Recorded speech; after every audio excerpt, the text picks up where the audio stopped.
Hello my fellow pilots and welcome again to another episode of Star Citizen FM, episode 39. Star Citizen FM is your fan community source for anything related to Star Citizen, community events, or anything else in the verse that might catch your fancy. Star Citizen FM is hosted by yours truly, Dr. Hawk, so join me as we get down to this week's events. So right off the bat, it is time to break out the scotch. We have reached $20 million. We have done what a lot of publishers and other people and Call of Duty kids thought impossible. We have helped crowdfund a full AAA title to its full potential. Let that sink in for a little bit. Stretch goals and all other things aside, this is amazing. So far, with only a few 100,000 subscribers and players and people who have already backed the game, we're not already or even close to millions of players yet, and we've already funded their game. At this point, I'm pretty sure now they're making profit. So, no words can be said as I give a slow golf clap to all of you guys, CIG, everyone involved. This milestone is quite incredible, and I think it's high time that we all take a little moment to pat ourselves on the back and then get back to throwing more money at them. In fact, there's a new game that came out recently called Cookie Clicker, which some of you may know. Let's pretend Cookie Clicker is Star Citizen, so instead of cookies, we're throwing money at them. I'm pretty sure you guys can see the relation here, and who knows, maybe we'll get to the billions of dollars and we'll have Star Citizen take over all the games. So with that 20 million mark, we have finally unlocked the first-person combat on select lawless planets. Don't just battle on space stations and platforms, take the fight to the ground. Now, some people have been slightly worried about the issue of feature creep. Now, I have talked to Chris Roberts before in interviews, and he goes on to address some of this in the article below. FPS, first-person combat, comes right with CryEngine. In fact, you're basically getting Crysis 3 right out of the box, minus and plus a few assets, so you can't just publish Crysis as your own. So it's already built into the game, as opposed to them having to take the CryEngine and completely reconvert it into Star Citizen. So it's not going to be a huge issue with some of the other features. Even they're evaluating it, they're looking at it, they're trying to make sure that, okay, can we achieve this within a set period of time and not slave away on it for the next 2 years. So I wouldn't be too worried about the first-person combat. If anything, I'd be excited about it. I think Star Citizen will and always be primarily a space sim, just like MechWarrior Living Legends will and always be a mech sim. But just like with MechWarrior Living Legends, it's a combined arm. So if you want to get out and focus on shooting your gun, all power to that player. Some people I know really aren't good at flying anything. I'll use Battlefield 3 as an example. There's one particular friend I have who just for the life of him cannot fly anything. It doesn't help if you change the controls to inverted or make it a trainer mode or instructor mode so he can the computer flies half of it for him. He just can't do it. It doesn't make sense to him. So he would probably be better off just shooting his way through Star Citizen and maybe running basic trade runs, but I honestly don't see him dogfighting it. He's probably going to punch me after he listens to this episode. But, like with those kind of people that just want to play it casually, all power to them. Although, then again, I don't think a gunfight is anything casual. So, $20 million has got us our first-person combat. We also get a fish tank. And excuse me, CIG, while I laugh at this a little bit. I am very grateful. I think it's an awesome idea. And I love my fish. I've had way too many fish growing up. But why do I think of Mass Effect every time I look at this thing now? I know it's been compared and drawn similarities to in the forums and by a few other people, but we get a fish tank and you get your very own rare gold Midas fish. Midas.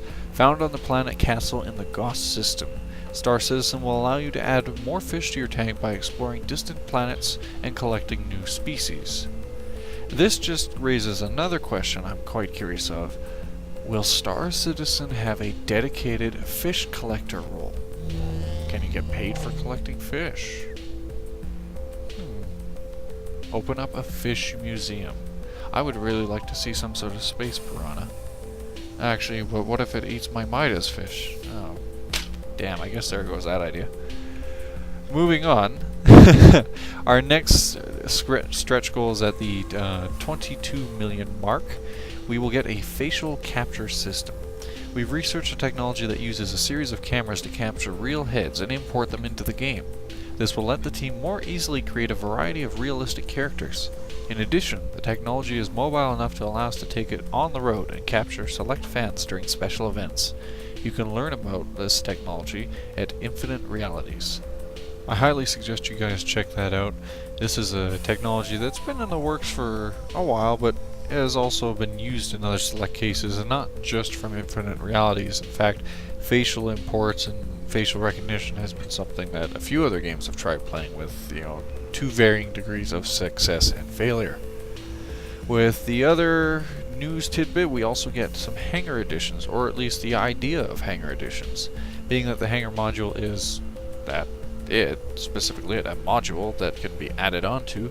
There's a poll open for you guys to go down and vote. You guys can look for extra rooms, be it a firing range, a barracks, a racetrack, to decorations and hangar augmentations. Although I think the big thing right now is windows. A lot of people want windows. As much as I like the Hangar module right now, it kind of feels like I'm in a bunker more than a hangar. Just one window would be nice. Maybe with bodies floating out. I don't know. I'm getting a little morbid. So you can check out that article. It's the letter from the chairman, the $20 million goal. The next article that came out that was very interesting was the multiple package clarification. Now, this has been a big thing for a few of you, as there has been the issue of alts and will we be able to have them, and just multiple characters in general has been a big question. This article goes into in-depth explanation detailing if you are able to have multiple packages, with the explanation being that each pledge is treated as a separate character. Each character needs 3 things: a ship, some credits, and a game character. So if you've had, for example, 3 Star Citizen packages, you will be able to play 3 of those different characters using 1 RSI account. That is assuming that you've added to that package. So let's take myself for example. I have a 300i and a 350R. So I'm assuming, since this is on the same package that I initially pledged for, that I have 2 ships that my character can use.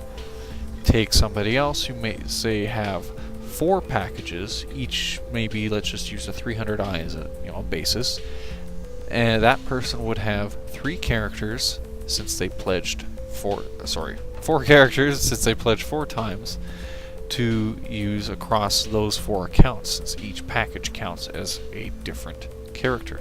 This does not tie to your RSI account, however, so you do not need to make multiple RSI accounts in order to have multiple characters.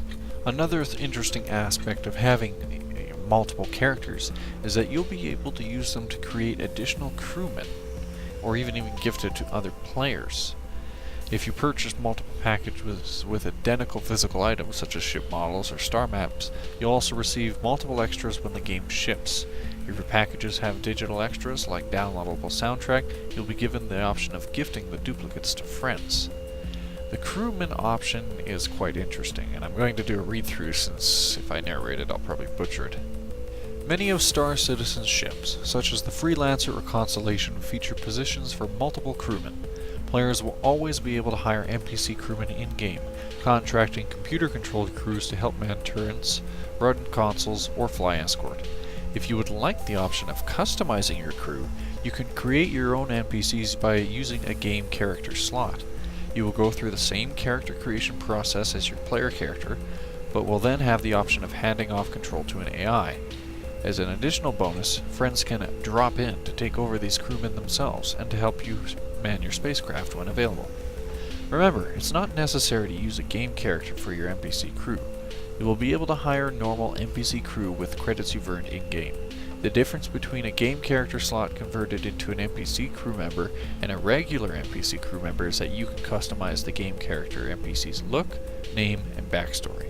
There is an additional bonus of being able to specify one of your game character NPC crew members as your successor in the event of your main character's death, at which point the game character will become playable again, with the assets of your deceased old character conveying. You will also be able to gift game characters. You will have the option of gifting unused game characters to other players. Remember, in order to chart your own path in the Star Citizen universe, these characters will need a ship and some credits. Credits that you earn in-game can be transferred to your friends, minus UEE taxes, or they will be able to purchase an allotment through the Voyager Direct store. We are also considering a system through which players with a game character slot but no ship can work for other characters, either real players or NPCs. Players who would like additional game character slots, either to create a second player character or to build a customized crew, but don't have multiple packages, will have the option of a standalone character slot purchased from the pledge store without having to buy a full game package. This will also allow the small number of backers who only have an add-on ship but not a game package to purchase a game character slot and a few credits and be able to head out into the wide galaxy. We hope this clarifies some of the confusion about Star Citizen packages. The goal is to make the experience extremely customizable and to give backers complete control over what they have pledged for. You should not have to split your ships into multiple accounts just to play multiple characters. Of course, you will always have that option, but this system allows you to keep all your items on one character, separate them out, to play several alts, create a crew of highly customized NPCs, or to share the Star Citizen experience with friends. I should really take a breath between some of these paragraphs. Well, now that we got that out of the way, I think this will take some of the stress off some people who have been quite worried about their multiple pledge packages and the potential for multiple alts. I think this is a pretty good in-depth description, and I like the idea of people having multiple accounts, mostly just because this gives some more freedom to people. Some people, until we know how Star Citizen is focused, like I don't see them having skill points or leveling up or any of that, but if there are any sort of certifications or things that take a while to grind to, it would probably help for, you know, those people who maybe are minor and don't suddenly feel like working their way up to, you know, trading barges or something like that. Again, spitballing here, and until we know how it works. I know they said they don't want leveling or that, but they have mentioned some sort of certifications or maybe licenses, and I don't know if there will be some way you have to work towards that. So having also be nice. I know the EVE crowd might be a little upset since, you know, your characters are pretty much tied to what you do. Since, you know, if this guy's a backstabbing spy, everyone knows who you are in EVE. Although then again, it's up in the air. We don't know, because your history might just follow all of your characters and have some sort of hierarchy to them. I don't know. In the meantime, check out the article. It's a pretty cool read through, plus there's some pretty cool character art. So check that out. It's the multiple package clarification on the RSI comlink at robertspaceindustries.com. There's also an interview with Jeff Uriart. I think I'm saying that right. I apologize, Jeff. You can personally track me down, find me, and kill me if I mess that up. You can check out his interview. It's also available in the latest episode of Wingman's Hangar, and I would go check it out. This man has done a lot of great work. He worked on a game that I personally really liked and was disappointed to see Darksiders, I miss you. I really hope that Darksiders gets reborn, because Darksiders is a great franchise and I think there's a lot of potential there. And Jeff, I really like Darksiders too. It was fun as playing as Death. Really enjoyed it. Yay! Check out the interview with him. There's also the sizzle reel that was featured at Chris Roberts' AMD presentation. If you'd like to check that out, you can even see a Aurora take off from Terra, so check that out. Sadly, I'm going to have to end this episode today. I only got one question for Ask Dr. Hawk, and again, it's from MrSerling. He asks, what sci-fi universe would be your first pick to see as a total conversion mod for Star Citizen? Well, given that Star Citizen isn't even out yet, and I'd rather enjoy the game first before modding it, that's my answer.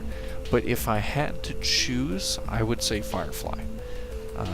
You could easily go with Star Wars or Star Trek or any one of the big things, but I think us browncoats all know that Firefly Total Conversion mod would probably fit very well in the Star Citizen universe.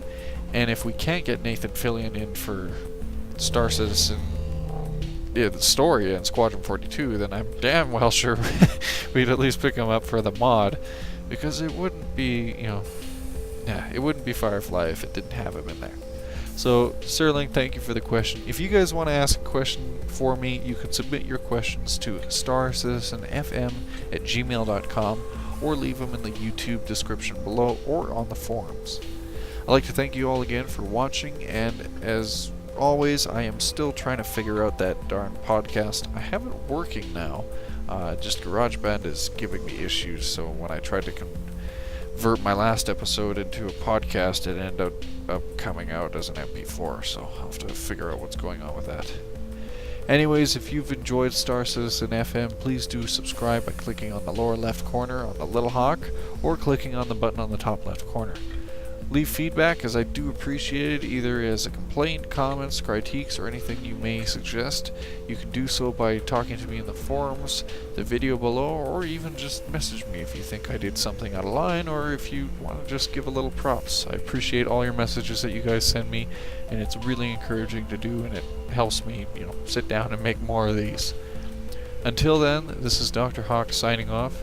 You guys all take care and fly safe. See you next time.